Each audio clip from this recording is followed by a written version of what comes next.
Assalamualaikum warahmatullahi wabarakatuh, saudaraku seiman.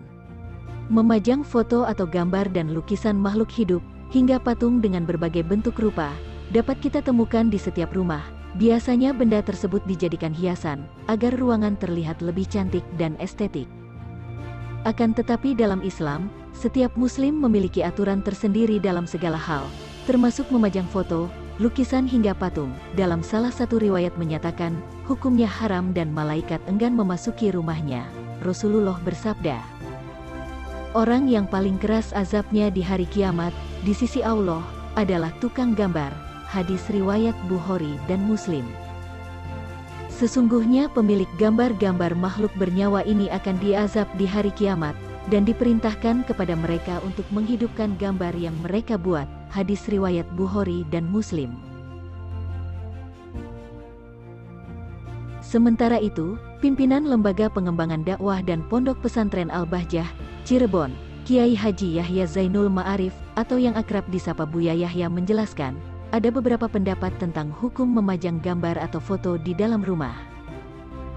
Gambar itu ada yang mutlak haram, yaitu dengan dua catatan yang bernyawa dan berbentuk, namanya surah Mujassimah, kata Buya Yahya. Lebih lanjut, para ulama pun berbeda pendapat dengan hukum memajang gambar di rumah. Ada yang mengharamkan, makruh atau mendekati haram, dan mubah atau dibolehkan. Kemudian ada 5 jenis pandangan tentang kasus tersebut, di antaranya. Pertama, seperti yang telah dijelaskan, surah Mujassimah atau sesuatu yang memiliki nyawa hukumnya haram, khususnya dijadikan lukisan dan memajangnya di dalam suatu ruangan. Kedua, gambar yang mutlak dan halal, yaitu sesuatu yang tidak bernyawa, seperti pohon gunung yang masih diperbolehkan. Kalau Anda membuat patung dari pohon diperbolehkan, tetapi kalau hewan tidak boleh, karena orang yang membuatnya di akhirat diperintahkan meniupkan ruhnya sendiri, ujar Buya Yahya. Ketiga, gambar yang bernyawa, tapi tidak berbentuk, misalnya lukisan manusia, burung, bernyawa tapi tidak berbentuk. Maka jangan memajang lukisan yang bernyawa, tetapi kalau melihat di rumah orang lain, jangan terlalu keras protesnya, karena ada khilaf, terang Buya Yahya. Keempat, gambar bukan dari karangan manusia, atau fotografi. Meski alat yang bekerja, ada dua pendapat ulama, ada yang mengatakan haram dan tidak haram.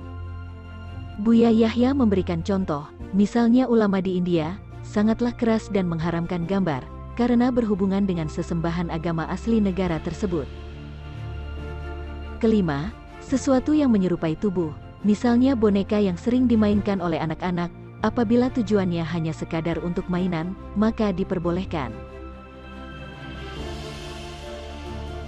Lalu, bagaimana jika memajang foto para ulama, apakah dibolehkan? Gambar para ulama termasuk jenis fotografi, fotografi asalkan terhormat dan tidak membuka aurat dan yang lainnya, maka di sini kebanyakan ulama memperkenankan boleh, ungkap Buya Yahya. Lebih lanjut Buya Yahya menjelaskan, jika foto sebenarnya bukan termasuk hal yang dilarang, sebab ilmu fotografi pada hakikat tidak membuat sesuatu yang baru.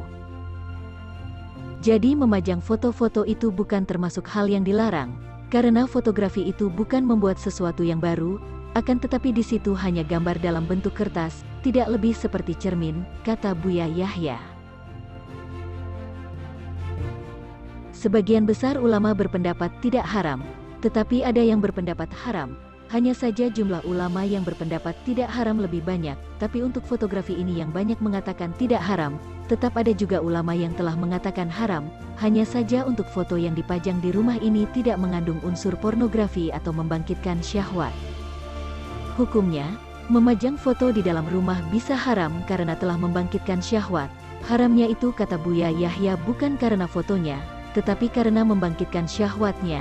Jadi hukum memajang foto di rumah menurut Buya Yahya itu boleh atau tidak haram, asalkan foto yang dipajang tidak membangkitkan syahwat yang melihatnya.